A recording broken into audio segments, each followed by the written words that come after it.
নমস্কার বন্ধুরা, দেবনাথ কিচেনে আপনাদের স্বাগতম। আশা করি আপনারা সকলে খুব ভালো আছেন, আমিও ভালো আছি। তো বন্ধুরা, আমি আজকে একটা রেসিপি দেখাবো, সেটা হচ্ছে নিরামিষ ধোকার তরকারি। তো চলুন রেসিপিটা দেখে নিই। তো বন্ধুরা, এখানে আমি দু রকমের ডাল নিয়েছি, ছোলার ডাল আর মটর ডাল। আমি আগের দিন রাত্রে ভিজিয়ে রেখেছিলাম সারা রাত্রির। তো এখানে এবার ডালটা আমি মিক্সিতে দিয়ে আমি একটা মিহি পেস্ট বানিয়ে নিচ্ছি। তো আপনারা চাইলে এটা একরকম ডাল দিয়েও বানাতে পারেন ধোকার তরকারি। তো দেখুন বন্ধুরা, এখানে আমার পেস্টটা ঠিকঠাক হয়নি, একটু দানা দানা ভাব আছে। তো সেই জন্য এর মধ্যে আমি আরও অল্প করে একটু জল দিয়ে দিচ্ছি, দিয়ে এবার একটা ভালোভাবে মিহি পেস্ট বানিয়ে নিচ্ছি। তো বন্ধুরা, এখানে আমার ডালটার মিহি পেস্ট বানানো হয়ে গেছে। এবার আমি একটা বাটিতে ডালটাকে ঢেলে নিচ্ছি।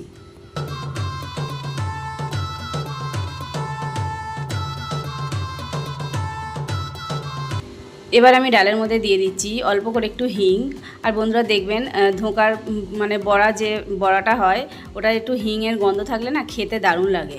তো যাই হোক, এবার আমি এর মধ্যে দিয়ে দিচ্ছি একটু কালো জিরে। আর এবার আমি এর মধ্যে দিয়ে দিচ্ছি একটু ধনে জিরে গুঁড়ো। আমার ধনে জিরে গুঁড়োটা মিক্স করা আছে। আর এখানে দিয়ে দিলাম একটু হলুদ গুঁড়ো, আর দিয়ে দিচ্ছি একটু লঙ্কার গুঁড়ো। এবার আমি দিয়ে দিচ্ছি এর মধ্যে পরিমাণ মতো নুন।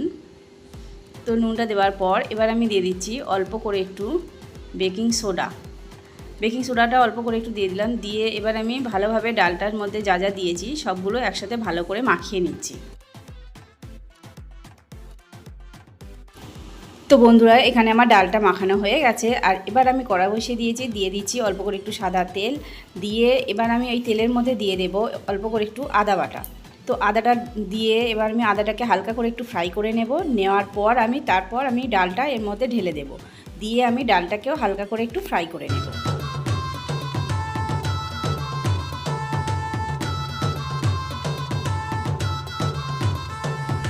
এখানে তেলের মধ্যে ডালটা দেওয়ার পর এবার আমি এর মধ্যে দিয়ে দিচ্ছি অল্প করে একটু চিনি, যাতে ধোঁকার বড়ার যে স্বাদটা যাতে ব্যালেন্স থাকে। তো সেই জন্য অল্প করে একটু চিনি দিয়ে দিলাম।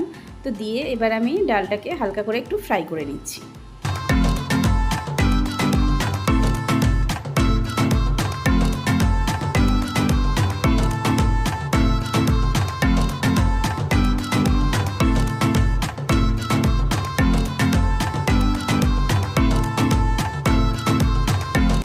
তো বন্ধুরা দেখুন, এখানে কিন্তু আমার ডালটা ফ্রাই করা হয়ে গেছে। ঠিক এরকমভাবেই মানে ডালটা ফ্রাই করতে হবে, যাতে কোনো রকমভাবে কড়াতে না লেগে যায়।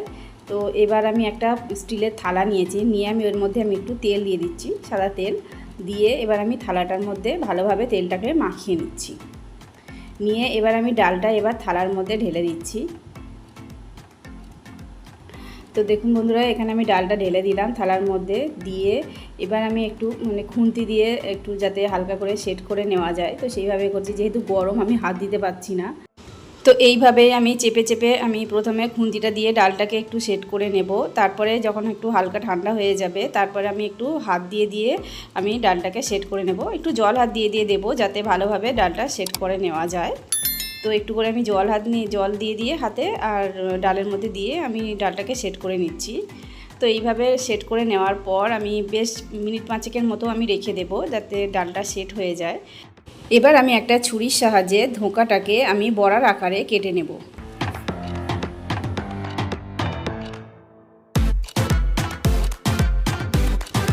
তো বন্ধুরা, এখানে আমার ডালটা সেট হয়ে গেছে। আর মিনিট 5 পরে এবার আমি একটা ছুরি নিয়ে আমি ডালটাকে আস্তে আস্তে করে কেটে এবার বড়ার শেপ করে আমি কেটে নিচ্ছি।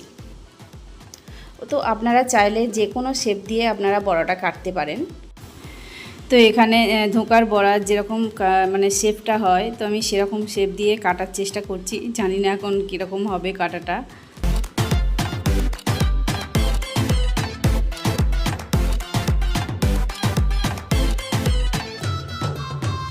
তো বন্ধুরা, এখানে আমার ডালটা ধোঁকা শেপে কাটা হয়ে গেছে। এবার আমি এক একটা করে ধোঁকার বড়া আমি আলাদা প্লেটে তুলে নিচ্ছি।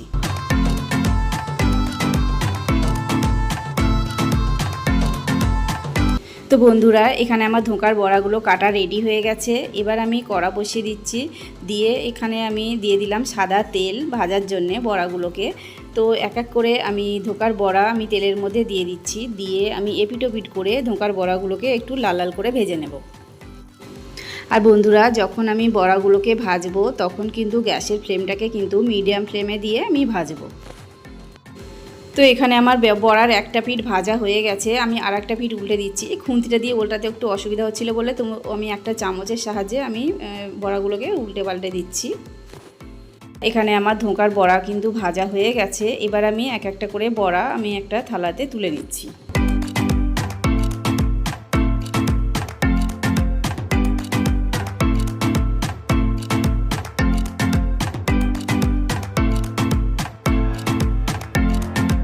তো বন্ধুরা, এখানে আমার বড়া ভাজার যেটুকু তেল ছিল ওই তেলের মধ্যে আমি দুটো আলুকে ডুমো ডুমো করে কেটে দিয়ে দিলাম। দিয়ে সামান্য এর মধ্যে দিয়ে দিচ্ছি একটু নুন আর সামান্য হলুদ দিয়ে আমি আলুগুলোকে একটু লাল লাল করে ভেজে নিচ্ছি। এখানে আলুগুলো ভাজার সময় আমি একটু ঢাকা দিয়ে আলুগুলোকে ভেজে নেব কিছুক্ষণ, যাতে আলুটা একটু সিদ্ধ হয়ে যায়।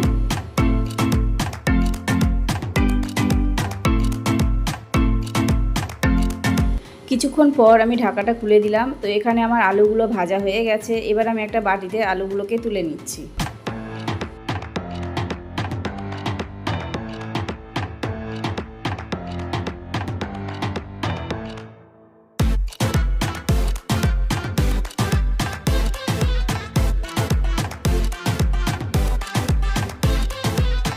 এখানে আমার আলুগুলো ভেজে নেওয়া যেটুকু তেল ছিল ওই তেলের মধ্যে আমি আরও কিছুটা তেল আমি অ্যাড করে দিলাম। দিয়ে এবার আমি ওই তেলের মধ্যে দিয়ে দিচ্ছি গোটা জিরে আর তেজপাতা ফোড়ন দিয়ে দিলাম।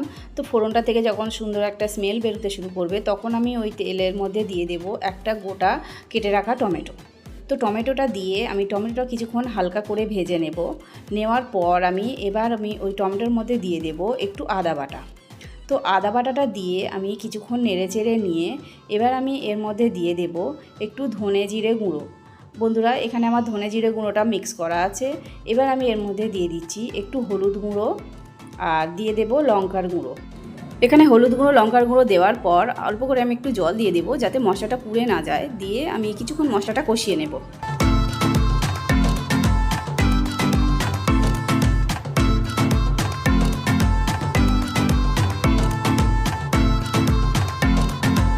এখানে মশলাটা কিছুক্ষণ কষিয়ে নেওয়ার পর এবার আমি এর মধ্যে দিয়ে দিচ্ছি পরিমাণ মতো নুন আর অল্প করে একটু চিনি দিয়ে দিচ্ছি। চিনিটা দিচ্ছি যাতে স্বাদটা ব্যালেন্স থাকে।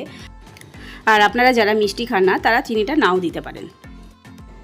এবার আমি মশলাটাকে ভালো করে কষিয়ে নিচ্ছি অল্প অল্প করে জল দিয়ে। যতক্ষণ না মশলা থেকে তেল ছাড়ে ততক্ষণ আমি মশলাটা ভালোভাবে কষিয়ে যাব। তো বন্ধুরা, এখানে আমার মশলাটা ভালোভাবে কষানো হয়ে গেছে। এবার আমি এর মধ্যে দিয়ে দিচ্ছি ভেজে রাখা আলুটা। তো আলুটা দিয়ে নেড়েচেড়ে নিয়ে এবার আমি এর মধ্যে দিয়ে দেব পরিমাণ মতো জল। আর বন্ধুরা, এই বড়ার তরকারিতে কিন্তু জলের পরিমাণটা একটু বেশি লাগবে, যাতে বড়াটা যখন দিয়ে ফোটানো হবে তারপরে কিন্তু বড়াটা পুরো জলটা টেনে নেবে। তো সেই জন্যে জলের পরিমাণটা একটু বেশি দিতে হবে।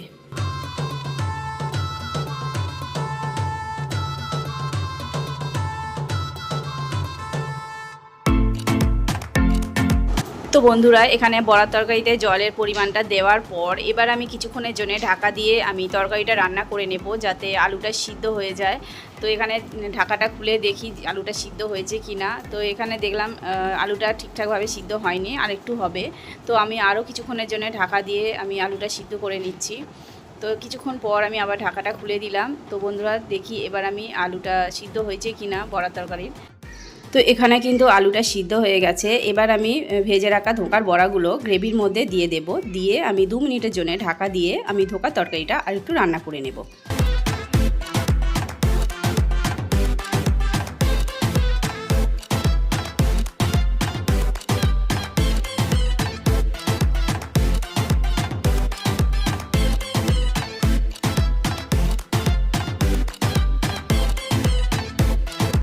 2 মিনিট পর আমি ঢাকাটা খুলে দিলাম। তো বন্ধুরা, এখানে আমার ধোকার তরকারি রেডি হয়ে গেছে। এবার আমি নামানোর আগে একটু গুঁড়ো গরম মশলা ছড়িয়ে দিচ্ছি। আর বন্ধুরা ভাবছেন তো যে গ্রেভিটা অনেকটা রয়েছে, কিন্তু যখন ধোকার তরকারিটা যখন ঠান্ডা হয়ে যাবে পুরো মানে বড়াতে কিন্তু গ্রেভিটা টেনে নেবে। তো সেই জন্যে জলের পরিমাণটা একটু বুঝে দিতে হবে।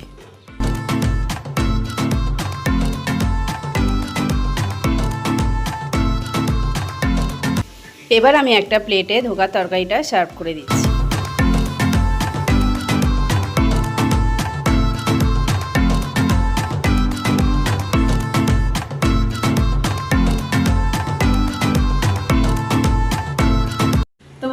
রেসিপিটা যদি আপনাদের ভালো লেগে থাকে তাহলে আমার ভিডিওটাকে লাইক করবেন, কমেন্ট করবেন, আর আমার চ্যানেলটাকে যদি নতুন থেকে থাকেন তাহলে আমার চ্যানেলটাকে সাবস্ক্রাইব করবেন, আরও নতুন নতুন ভিডিও পাওয়ার জন্য। দেখা হচ্ছে নেক্সট ভিডিওতে। টাটা।